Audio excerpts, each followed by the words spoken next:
Di sini saya akan membahas tentang komunikasi dalam penyuluhan. Yang pertama yaitu pengertian komunikasi dalam penyuluhan. Secara umum, komunikasi dapat diartikan sebagai proses pertukaran informasi antara dua pihak atau lebih dengan bertujuan untuk mencapai pemahaman yang sama. Dalam konteks penyuluhan, komunikasi berujuk pada proses penyampaian pesan dari penyuluh kepada sasaran, individu, kelompok, atau masyarakat yang bertujuan untuk membentuk pengetahuan, membangun kesadaran, serta mendorong terjadinya perubahan sikap dan perilaku yang lebih baik. Terus yang kedua yaitu fungsi komunikasi dalam penyuluhan. Yang pertama yaitu fungsi informatif. Yang ini dimaksud dengan menyampaikan informasi atau pengetahuan baru yang relevan dengan kebutuhan sasaran seperti informasi tentang teknologi pertanian, kesehatan, pendidikan, ataupun sosial. Yang kedua, fungsi persuasif. Yang ini dimaksud dengan mempengaruhi sikap dalam pandangan masyarakat agar bersedia menerima dan menerapkan informasi yang diberikan. Yang ketiga yaitu fungsi edukatif, memberikan pembelajaran yang dapat meningkatkan pengetahuan. Yang keempat yaitu fungsi motivasional, yaitu mendorong dan menyemangati masyarakat untuk melakukan perubahan ke arah yang lebih baik. Yang kelima yaitu fungsi sosial, membangun hubungan sosial yang harmonis antara penyuluh dan sasaran serta memperkuat ikatan dalam komunitas. C. Unsur-unsur komunikasi penyuluhan.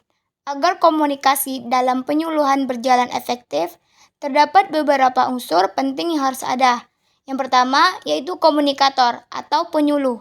Orang yang memiliki informasi dan berkewajiban menyampaikan pesan kepada sasaran. Seorang penyuluh harus memiliki keterampilan komunikasi, penguasaan materi, serta empati terhadap sasaran. 2. Yaitu pesan, informasi atau isi yang ingin disampaikan. Pesan harus disusun secara sistematis, relevan, dan mudah dipahami. 3. Media, alat atau saluran yang digunakan untuk menyampaikan pesan, seperti media cetak, audio, visual, dan digital. 4. Komunikan atau sasaran, individu atau kelompok yang menerima pesan. Karakteristik sasaran sangat menentukan keberhasilan komunikasi. 5. Efek, hasil atau dampak dari komunikasi yang dilakukan. Efek dapat berupa perubahan pengetahuan, sikap, dan perilaku.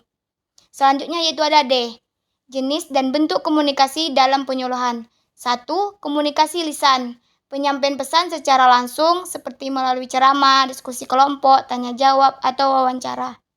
Komunikasi ini memungkinkan adanya interaksi dua arah. 2. Komunikasi tertulis, melalui brosur, leaflet, modul, atau buku saku, cocok untuk memperkuat pesan lisan. 3. Komunikasi visual dan audiovisual, meliputi gambar, poster, video, atau film. Dokumenter, media ini lebih menarik, dapat memperjelas informasi. 4. Komunikasi massa, menggunakan radio, televisi, dan internet untuk menjagakan sasaran dalam jumlah besar dan wilayah luas. Dan yang terakhir adalah komunikasi antar pribadi, percakapan langsung secara personal yang lebih bersifat informal dan membangun kepercayaan. Prinsip-prinsip komunikasi efektif dalam penyuluhan. Agar pesan penyuluhan dapat diterima dan direspon positif oleh sasaran, penyuluhan harus menerapkan prinsip-prinsip komunikasi yang efektif, yaitu yang pertama mengutamakan kebutuhan dan kepentingan sasaran, yang kedua menggunakan bahasa dan istilah yang mudah dipahami, yang tiga menyesuaikan gaya komunikasi dengan karakteristik sasaran, yang keempat membuka ruang dialog dan umpan balik, yang kelima menggunakan media yang sesuai dan menarik, yang keenam konsistensi antara kata dan tindakan penyuluhan. F. Hambatan dalam komunikasi penyuluhan.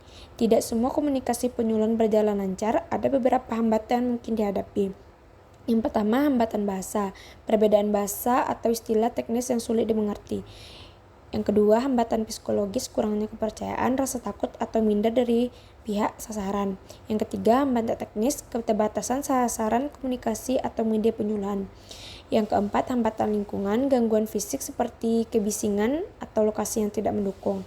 Yang kelima, hambatan sosial budaya, perbedaan nilai norma atau kepercayaan antar penyuluhan dan sasaran. G. Strategi mengatasi hambatan. Untuk mengatasi hambatan-hambatan tersebut, penyuluhan dapat yang pertama mengenali karakteristik dan kebutuhan sasaran secara mendalam sebelum penyuluhan. Yang kedua, menggunakan pendekatan personal dan empatik. Yang 3, melibatkan tokoh masyarakat atau orang yang dihormati untuk mempengaruhi komunitas. Yang 4, menyampaikan materi dengan cara yang kreatif dan menyenangkan. 5, manfaatkan teknologi komunikasi secara maksimal, misalnya WhatsApp, video pendek, atau media sosial. H.